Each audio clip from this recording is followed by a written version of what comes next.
데살로니가 전서는 사실상 서론이 가장 긴 말씀이다. 그렇게 몇 차례 말씀을 드렸습니다. 사실 오늘 이제 4장부터 무슨 그 가르침 또 내용 이런 게 나옵니다. 사실 3장까지는 데살로니가 교인들을 칭찬하고 그리고 데살로니가 교인들을 좀 격려하고 건면하는 그런 부분이라면 오늘 4장 이제 1절로부터 12절까지는 성도의 삶에 대해서 이 데살로니가에서 상당히 중요한 부분입니다. 성도의 삶에 대해서 그렇게 말씀하고 그리고 이제 13절 이후로 4장 13절부터 이제 5장에 이렇게 걸쳐서 종말에 관한 그런 말씀을 담고 있습니다. 사실상 데살로니가 전서와 후서의 가장 중요한 주제는 말세에 종말에 어떻게 행할 것인가, 또 어떤 소망 가운데 살 건가, 또 어떤 믿음 가운데 흔들림이 없어야 될 것인가, 이런 부분들을 특별히 건면하는 그 일로 사도 바울이 아주 마음이 다급해서 빨리 디모데라도 보내고 본인도 빨리 가서 그들의 신앙을 세우고 하고자 하는 이러한 간절한 마음들이 기록되어 있습니다. 말세라는 개념은 사실상 예수 그리스도께서 이 땅에 오신 성육신 그리고 혹자는 초림이다 이런 말도 하지만 예수님께서 이 땅에 오신 그 순간부터 사실상 또 하나님의 나라의 도래가 또 하나님의 일이 이제 예언대로 약속대로 이루어지고 그리고 또 주님 하늘나라 올라가셔서 보좌 우편에서 보혜사 성령을 내려주심으로 그 영을 받아서 이제 하나님의 왕국이 이 땅에서 임하고 그 왕국이 진행되는 사실 그 과정이 다 성경에서 말하는 말세 개념입니다. 말세라는 것은 어느 시점에 그렇게 된다기보다 물론 시점이 분명히 있지만은 오히려 우리는 예수 그리스도의 중심성을 가지고 주님께서 이 땅에 오시고 또 주님께서 영을 내려주시고 그리고 주님께서 다시 오셔서 그 영을 받은 성도들을 의인의 부활로 그리고 의인의 심판으로 인도하시고 그리고 끝내 자기 자녀로 영생의 자녀로 이제 지극한 복 가운데서 그렇게 영원히 삶을 사는 그것이 말세 개념입니다. 그렇게 그런 의미에서 봤을 때는 언제나 말세고 언제나 말세론이 있고 언제나 말세론에 대한 또 유혹이 있습니다. 어느 시대든. 그래서 초대교회 때부터 벌써 예수님이 언제 오니 2주 후에 오니 2달 후에 오니 그렇게 해서 혹세 무민하고 그것으로 말미암아 성도들의 신앙이 혼탁해지고 미혹과 불법의 영이 많아지는 것을 우리가 볼 수가 있습니다. 우리가 사실 사람을 자꾸 생각하면 보이는 걸 자꾸 생각하면 보이지 않는 것에 대해서 흐릿해지게 마련입니다. 사람이 게으르면 보이는 거 찾아요. 그러나 집중하고 우리가 마음을 정하여 기도하라. 정할 정자, 마음을 이건 깨끗할 정자가 아니라 정할 정자, 마음을 정해서 똑바로 마음을 세워서 수립해서 기도하라. 이제 이런 것들은 바로 가시적인 거나 보이는 것이나 이런 것이 아니라 하나님, 보이지 않는 하나님 그리고 예수 그리스도의 은혜를 구할 때 그러한 일들이 있게 되는 것입니다. 무엇보다도 이 데살로니가에 우리가 4장 1절에서 12절까지 이 사도 바울이 데살로니가 교회 칭찬을 많이 받고 있는 그런 교회이지만은 이 교회에 이제 미혹과 불법이 들어오는데 이러한 교회에 사도 바울이 전해주는 말씀은 다른 것이 아니라 어떤 가시적인 것, 눈에 보이는 것 그것을 추구할 것이 아니라 말씀을 붙들으라. 그러고 예수 그리스도 안에서 온전하라. 그런 말씀들 그것을 보여주고 있습니다. 우리가 성도들의 삶에 대해서 아까도 제가 말씀을 드렸지만은 4장 1절에서 12절은 그냥 포괄적으로 성도의 삶에 대해서 긴 절 아닙니다. 그리고 무슨 구체적으로 이야기하지 않습니다. 디모데 전후서나 이런 데 디도서와 같이 구체적으로 그렇게 무슨 직분이나 무슨 정욕을 버리라 이렇게 구체적으로 말하지 않습니다만은 그래도 이 상당히 귀한 말씀이 이 부분에 우리가 사뭇 놓쳐버리기 쉬운 말씀이 이 데살로니가의 전서의 이 4장의 부분에 있는 이 성도의 삶인데요. 무엇보다 그것은 성도의 삶은 은혜의 삶입니다. 은혜의 삶. 성도의 삶은 먼저 내가 무엇을 한다는 이것을 생각하는 것이 아니라 내가 받은 은혜를 헤아려 보고 성도의 삶의 출발은 오직 은혜, 전적 은혜, 자기 부인, 전적 감사 이런 것에 기초합니다. 무슨 자질을 함양해서 내가 이때까지 어떻게 살아온 거, 어떤 버릇, 어떻게 나한테 배어 있는 어떤 그러한 속성들 그것을 1차적으로 내세우는 것이 아니라 성도의 삶은 이것만 있으면 돼요. 오직 은혜, 전적 은혜, 자기 부인, 전적 감사 이런 것이 삶 가운데 배어 있으면 나머지는 안 하라 해도 하게 돼 있어요. 나머지는 안 하라 해도 하게 돼 있어요. 내가 아무것도 아니고 분토맛도 못하고 내가 미말에 처하고 만삭되지 못하여 난자 같고 내가 정말 끝물 중에 끝물이고 버림받아 마땅한 그러한 예인이요 나그네요 이런 성경적인 그러한 고백들 그러한 아무것도 나는 아니라고 하면 그때부터 시작되는 게 성도의 삶이에요. 아직까지 내 공로가 있으면 상급을 바라고 자질을 따지고 자질 따지면 비교부터 하고 내가 어쨌니 제가 어쨌니 하루 종일 비교만 하고 말이죠. 감사는 없고 그리고 끝내는 그 비교에 지치고 자기 절망에 빠지거나 교만하거나 둘 중에 하나예요. 내 공로가 있으면 둘 중에 하나예요. 예? 절망하거나 교만하거나. 그러나 감사가 있으면 이 두 가지가 없어져요. 절망도 없어지고 교만도 없어져요. 그래서 성도의 삶은 기본적으로 감사해야 돼요. 나의 나된 것이 감사하고 내가 살아가는 것이 감사하고 내가 이 땅에 두시고 또 데려가시면 데려가시는 거고 두시면 두시는 거고 그저 그 가운데서 하나님께 감사 은혜에 대한 고백과 합당한 감사가 없으면 성도의 삶은 처음부터 안 돼요. 처음부터 안 됩니다. 감사가 없는데 무슨 행위를 내세운 것은요. 그것은 오히려 위험한 것이요. 더 높은 갈대 위에 세우는 거예요. 더 높은 갈대 위에 세워서 끝내는 더 높은 데서 망하고 마는 그것입니다. 그래서 우리 성경에는 보면 전부 다 내가 죄인을 부르러 오고 또 병자를 부르러 오고 그리고 다 세인이요 세리요 또 죄인이요 저 끄트머리까지 예수님이 가서 부르는 그런 모습들이 뭔가 하면 기본적으로 다 감사의 영역이요. 감사의 영역. 나병 환자를 낫게 했을 때 10명을 낫게 해도 한 사람만 돌아와서 감사하는데 사실 이 감사가 쉬운 게 아니거든요. 어떻게 보면 감사는 역시 은혜예요. 아무리 이야기해도 감사하지 않아요. 아무리 이야기해도 감사하지 않고 감사를 설교해도 또 그 순간 판단하고 감사를 가지고 판단한다니까요. 내가 더 감사한다 그러면서 또 판단한다니까요. 그게 우리 인생이에요. 네. 그게 우리 인생이라고요.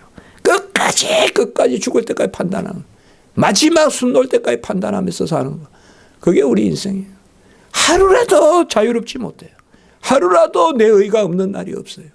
끊임없이 내 의고 끊임없이. 그래서 이것을 버려야 해요.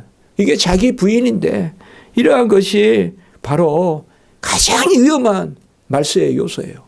말세는 다른 게 아니에요. 자질주의, 공로주의 이게 말세예요. 말세는 교회 안에 와요. 교회 안에서 와요. 뭐로 오느냐? 적그리스도로 와요. 적그리스도가 뭐냐?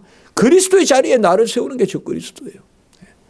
말세는 어디 먼 데서 오는 게 아니에요. 교회 안에서 오는 거예요. 교회 안에서. 교회 안에서 어떻게 오냐? 교회의 공로와 자질이 꽉차서 말세가 온다 이 말이에요. 교회의 공로와 자질이 꽉차서 말세가 온다 이 말이에요.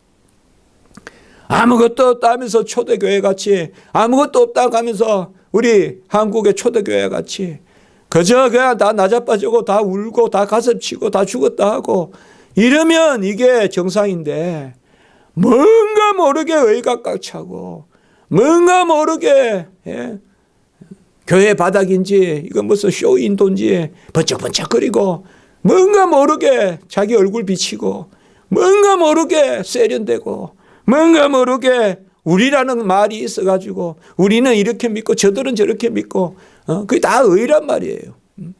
이런 것들이 바로 말씀이에요. 데살로니가 교회를 통하여 우리가 배우는 것은 자랑은 너무나 좋지만은 그 자랑에서 헷가닥 넘어가면 바로 큰일 난다는 믿음의 역사, 사랑의 수고, 소망의 인호 가장 자랑받는 지금 우리가 오늘 4장과 3장까지의 그 경계선에서 그걸 생각해야 돼요. 가장 데살로니가 교회는 자랑을 많이 받았지만 그러나 서면 넘어질까 조심하는 여기에 겉면이 있습니다. 오늘 1절 후반부에 보면 겉면하노니 여기가 있습니다. 겉면이 뭡니까? 겉면이 필요합니다. 그래서 장로도 있고 목사도 있고 또 우리나라에만 또 세계적으로 있는 게 권사라는 것도 있고 이게 다 겉면하는 거예요. 겉면은 뭐예요? 바로 성경 말씀대로 잘 듣고 아멘 되는 대로 그 가운데 은혜 가운데 건하고 은혜 가운데서 힘쓰기를 위로하고 격려하는 것입니다. 겉면은 은혜의 질서대로 해야 됩니다. 내가 뭐 잘 산다 하면서 나는 뭐라고 다른 사람한테 가서 그렇게 살면 안 된다. 야, 내가 예수님 믿으니까 말이죠. 이렇게 기쁜데 말이요. 왜 성도는 그렇게 슬퍼하십니까? 이런 것도 다 교만한 거예요. 네. 그런 것도 다 교만한 거예요. 우리는 뭐 별일 없고 말이야. 우리는 이렇게 신앙생활은 그저 즐거운데 뭐 성도님 그렇게 힘들어 하십니까? 까다로워 하십니까? 그런 것도 뒤에 보면 다 이 겉면이라는 것은 바로 은혜로 해야 돼요. 내가 은혜 받았다. 그래서 나는 그저 그냥 예수 그리스도의 은혜로 산다. 그게 비춰서 다른 사람이 감동되고 그게 겉면이지. 뭐 저 사람은 태생적으로 성격이 괜찮고 저 사람은 어디 가도 뭐 별 탈 없고 저 사람은 뭐 어디 가도 아이고 저 사람은 어디만 가면 항상 송곳 같고 저 사람은 어디 가면 골칫덩어리고 이런 것은 겉면이 아니에요. 이런 것은 그런 것은 겉면이 아니에요. 이상하게 겉면한다 그러면서 은혜가 없어지는 겉면한다 하면서 은혜가 없으면 그건 겉면이 아니라 판단이에요. 겉면한다 그러면서 은혜가 없으면 그건 겉면이 아니라 판단이에요. 예수님은 죄 없는 자가 돌로 들으라 했는데 예수님이 그래 말씀하는데 끝까지 돌을 쥐고 그냥 꼭 쥐고 놓지 않는 그 마음에서 무슨 겉면을 합니까? 그 사람 죽이는 것이죠. 그 가만히 입 다물고 있는 게 낫죠. 그런 사람들이 겉면 안 쓴다고 나서고 그런 사람들이 여기저기 다니면서 신방 가서 겉면한다고 하고 그럼 야단나요. 교회는. 큰일 나요. 내가 은혜 받고 그래서 최고의 겉면은 어떻게 보면 말로 하는 게 아니에요. 행실로 하는 거예요. 최고 귀한 겉면은 말로 하는 게 아니라니까요. 행실로 하는 거예요. 향기가 말로 납니까? 향기가 예향으로 납니까? 찌르면 나는 게 향기죠. 바람이 불어서 부대끼면 나는 게 향기지. 가만히 내 자태만 드러낸다고 향기가 납니까?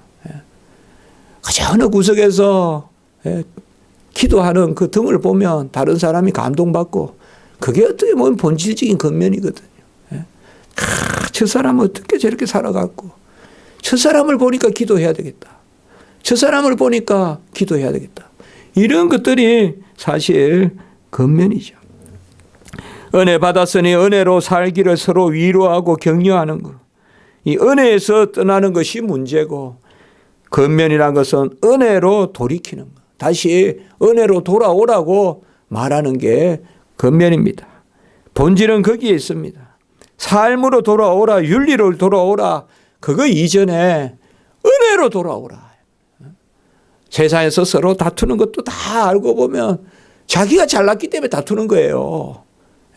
그 아주 집요하게 다투는 거예요. 자기가 잘났다고. 알고 보면 아무것도 없는데. 정말 아무것도 없는데 자기가 잘났다고 다투는 거예요. 그러면 그 다툼이 없어지려면 어떻게 해야 되냐. 서로 은혜를 자랑하면 내가 서로 죄인 중에 괴수라. 사도 바울이 죄인 중에 괴수라고 했잖아요. 사도 바울이 죄인 중에 괴수라고 했습니다. 아담의 죄가 왜 생겼습니까? 바로 교만했어요. 하나님 같이 되려고 했어요. 이스라엘이 아이성을 칠 때 그때 처음으로 이제 전쟁에서 본격적으로 패배하는데 이스라엘이 여리고 성까지는 그냥 들어갔어요. 그때는 아무것도 없기 때문에 그저 그냥 할례 받고 만나 매출하기도 그치고 완전히 하나님이 다 끊어버리고 몸까지 그냥 질투거리게 해서 여리고성을 무너뜨리게 하거든요. 그러니까 이스라엘 백성이 이제 뭐예요? 아이성은 그냥 우리가 보니까 뭐 병사 없이도 되는데 아이성은 뭐 한 3천만 해서 올라가서 그냥 무너뜨리자. 이 자질이 나오는 거예요. 은혜를 주니까 그게 은혜로서 은혜. 은혜 위에 은혜가 돼야 되는데 은혜를 내 자질인 줄 알고 말이죠. 은혜를 내 자질인 줄 알고. 나는 뭐 하나님의 은혜를 베풀어서 교회에서 나는 조금만 하니까 뭐 큰 은혜가 일어난다. 그래서 이제는 뭐 그게 내 자질이 돼버리는. 은사가 내 자질이 돼버리는. 이건 이제 정말 가장 위험한 것이거든요. 바로 솔로몬의 아들 르호보암도 그랬죠. 솔로몬의 아들 르호보암. 솔로몬은 그래도 솔로몬은 처음부터 문제가 있어요. 처음부터. 솔로몬도 처음부터 문제가 있어요. 그러나 그나마 솔로몬은 처음에 지혜로 시작했죠. 그래서 그나마 당대는 지킨 거예요. 솔로몬은 처음부터 문제가 있다 이 말이에요. 스바의 여왕이 오고 또 여러 궁의 사람들을 들이고 이런 것들이 문제가 있어요. 솔로몬도. 그래도 솔로몬은 그 가운데 그래도 기도하고. 그러나 르호보암은 뭐예요? 나는 아버지보다 더 강하게 다스리겠다. 그게 못난 자식이거든요. 아버지의 어떤 그러한 지혜를 배우지 않고 그냥 강하게 하면 되는 줄 알아. 생각만 강하지 능력이 없는데 어떻게 해요? 능력이 없이 생각만 강하면 망하는 거예요. 그게. 능력이 없이 생각만 강하고 능력만 없이 판단만 하고 가마력이 없이 남을 정죄만 하고 그러면 망하는 거예요. 그게 르호보암이에요. 그 르호보암 때 나라가 나눠지는 거예요. 강하면 나눠져요. 강하면 나눠져요. 그걸 알아야 돼요. 부드러워야 뭐오지 강하면 나눠져요. 그 르호보암이 나라가 여로보암하고 나눠지는 거예요. 강하니까 핍박받는 사람은 여로보암 쪽에 가서 붙는 거예요. 그러게 또 나눠지는 거예요. 바로 오늘 제가 서론이 좀 길었는지 몰라도 이 근면이 뭐냐 오늘 보면 바로 기도하는 가운데 오늘 말씀 보세요. 너희에게 구하고 근면하노니 이렇게 말씀하고 있습니다. 기도는 바로 근면은 바로 내가 하는 것이 아니라 하나님의 뜻, 하나님의 말씀을 전하는 것이다. 그래서 구한다라는 말은 영의 소욕대로 부탁하는. 이게 구한다는 말은 물론 너희들에게 이런 것을 하라고 말한다. 오늘 1절에 너희에게 구하고 라는 것은 그러나 이것은 이렇게 보면 돼요. 하나님께 기도하고 그것을 너희에게 구한다 이 말이에요. 구한다 이 말이에요. 그러니까 너희에게 이렇게 하라라고 하는 게 이제 구하는 거예요. 예. 그러나 그것은 뭔가 하면 부탁하는 것인데 영의 소욕대로 살아라 이 말이에요. 영의 소욕대로 살아라. 우리가 이게 참 쉽지 않습니다. 현실에 부딪히면. 쉽지 않아요. 누구라도 저 사람 잘못됐다 그러면 교회 사람들도 잘못됐다 그러지. 누구라도 저 사람 잘못됐는데 교회 사람 한 사람만 용서하라 이런 사람 잘 없어요. 어떻게 보면 세상 사람들이 저 사람 잘못됐다 그러면 교회 사람들은 더 잘못됐다고 이야기해요.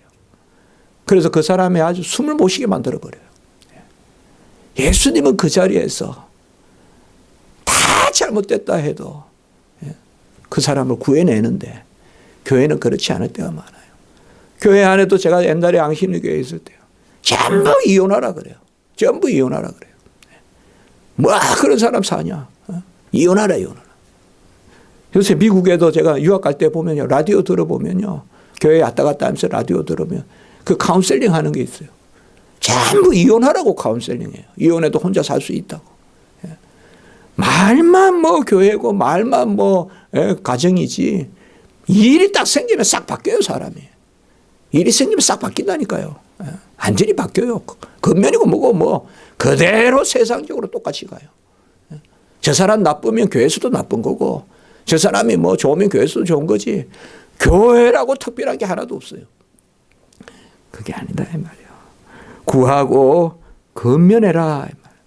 왜 근면하는 장로 직분이 있고 왜 근면하는 금사 직분까지 두면서 왜 근면하는 최고의 대표로서 목사도 근면권이 있단 말이에요. 근징이 그거란 말이에요. 근하고 돌이켜서 그래도 안 돌아오면 그를 다시 은혜로 살리기 위해서 징계하는 거란 말이에요. 그게 권징이란 말이에요. 권징. 권징은 그냥 내 기분대로 하는 게 아니란 말이에요. 저 사람 안 되겠네. 뭐 우리 말도 안 듣고 저 사람 잘라버리자고. 이게 건징이 아니란 말이에요. 건징은. 건징이라는 것은. 그래서 바로 배운 대로 하라. 오늘 후반부에 말씀해 보면 어떻게 행하여 하나님을 기쁘시게 할 수 있는지를 우리가 배웠다. 진리는 하나고 또 사도 바울이 특별히 우리가 디모데에게도 네가 네게서 배운 것을 알고 우리가 배운 것은 어떻게 보면 확실합니다. 교회에서 다 확실한 거 배워요. 아주 이단 교회 아니고 우리 다 확실한 거 배워요.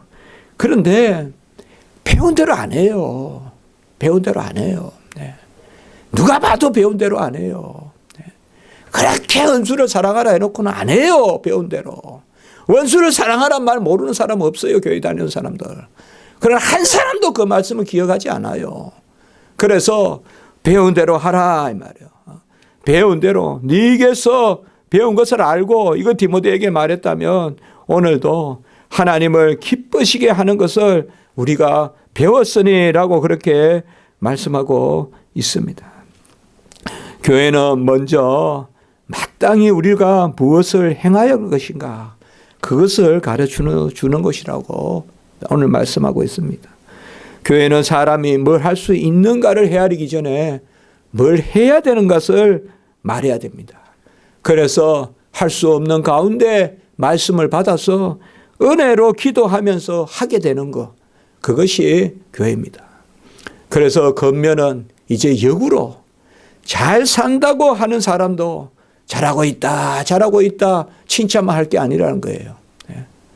우리가 원수를 내면 같이 사랑하는 사람이 얼마나 있겠으며 오리 가자면 심리 가자. 이제 겨울에 찬바람 불 때 그런 교인들이 몇 명이나 있겠으며 빨리 그냥 집안에서 이불 쓰고 눕고 이게 하나님의 주시는 평화라고 찬송은 하지만 추운 사람들 길 동행하는 사람이 몇 명이나 있겠으며 바로 그것도 무엇을 행해야 되는지 배운 것을 먼저 마땅하게 이야기해라. 잘한다고 100%라고 말하지 말고 못한다고 100%라고 말하지 마라 이 말이에요. 자네는 완전히 못한다고도 말하지 말고 자네는 완전히 잘한다고도 말하지 말라. 바로 무엇을 행해야 할든지 먼저 이야기하라. 아주 나쁜 사람이 그렇게 가정에 폐역하고 이런 사람이 있다 합시다. 그러면 그 나쁜 사람한테 가서는 그래도 죄를 꾸짖 때 하나님이 당신을 사랑합니다. 은혜로 살아야 됩니다. 그렇게 해야 되고 또 그것을 정죄하는 사람에게도 가서 당신도 죄가 있지 않습니까? 당신도 완전하지 않습니다. 마찬가지란 말이에요. 잘못했다고 무조건 100% 절망하게 해서도 안 되고 잘했다고 무조건 다 교만하게 만들어서도 안 되고 바로 성경의 말씀은 마땅히 행하여서 하나님을 기쁘시게 할 것이 무엇인가 그것을 알게 하라 이 말이에요. 하나님을 기쁘시게 하는 것이 뭡니까? 범사의 여호와를 인정하고 하나님을 기쁘시게 하는 것이 뭡니까? 바로 하나님의 뜻 가운데서 전능하신 뜻 가운데서 이루는 죄인을 돌이키고 모든 사람이 아니요라고 안 된다고 해도 강도라도 구원하는 그것이 바로 하나님을 기쁘시게 하는 게 아니겠습니까? 하나님을 기쁘시게 하는 것은 다른 것이 아닙니다. 능력을 우리가 헤아리는 것이 아니라 우리는 말씀만 받고 능력은 하나님이 행하시는 이것이 근면이 돼야 된다 이 말이죠.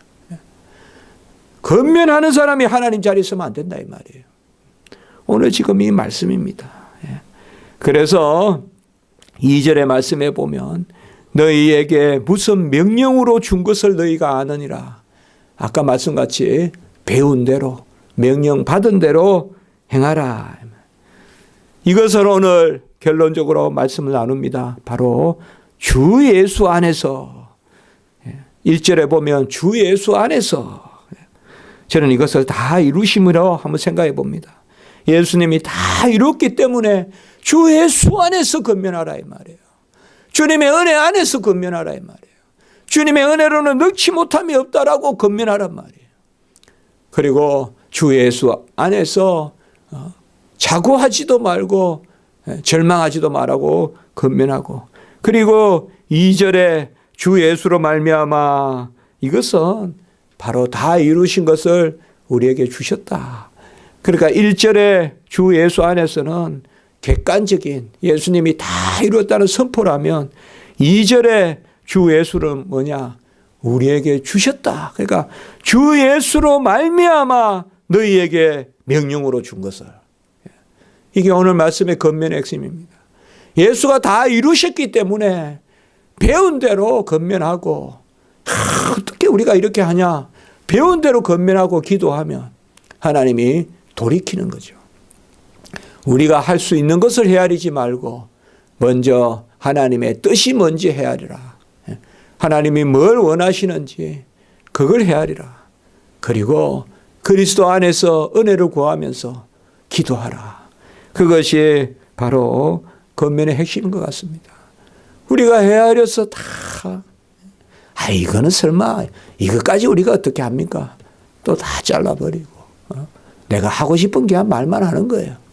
그래서 오늘날 건징이 없다, 건면이 없다 이런 말을 우리가 하기 쉬운데 사실 이것은 성도들에게 참 위험한 거예요.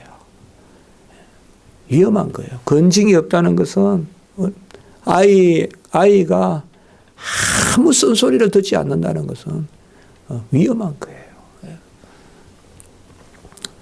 요새 우리 사회에도 그런 게 있잖아요. 아이가 막 초등학생이 무슨 어른을 막 욕을 하고 그런 것들이 일어난다 이 말이에요. 어릴 때부터. 오늘 말씀에서 우리가 이 말씀을 기억하면 좋겠습니다. 주 예수가 두 번 나옵니다. 주 예수 안에서 그의 사랑으로 그의 은혜로 건면하라. 기도드리겠습니다. 거룩하고 자비로우신 하나님 아버지, 우리의 해묵은 쓴뿌리와 같이 끝내 내 생각이 맞고 끝내 내가 옳고 끝내 나는 의롭고 끝내 나는 공로가 있고 이런 생각들 좀 버리게 하시고, 아버지여 교회 안에 적그리스도가 있다는 것을 기억하게 하시고, 교회 안에 교만이 가득 차면 그것이 아버지여 말세에 큰 아버지의 징조라는 것을 우리가 생각하면서 이때도 밥의 탑을 쌓는 그러한 아버지 우를 범하지 말게 하시고, 우리는 치고 또 치고 아버지 옷을 찢는 게 아니라 가슴을 찢고 하나님 앞에 지극히 낮아지는 그런 저희들 되게 하시고, 교회의 겉면이 정말 은혜로라 은혜로라 하면서 그리스도만을 숨기며 그리스도의 이름만을 부르며 서로 간에 위로하고 격려하고 기도하는 가운데 보이는 것보다 보이지 않는 겉면이 먼저 일어나는 그런 역사가 있게 해주시고, 우리 교회도 그런 역사가 있게 해 주시옵소서. 서로 열심히 기도하고 은혜로라 은혜라고 해서 서로 우리가 아버지여 그 모습만으로도 겉면이 되는 그런 우리 십자가 지기 교회가 되게 해 주시옵소서. 예수님의 이름으로 기도드리옵나이다. 아멘.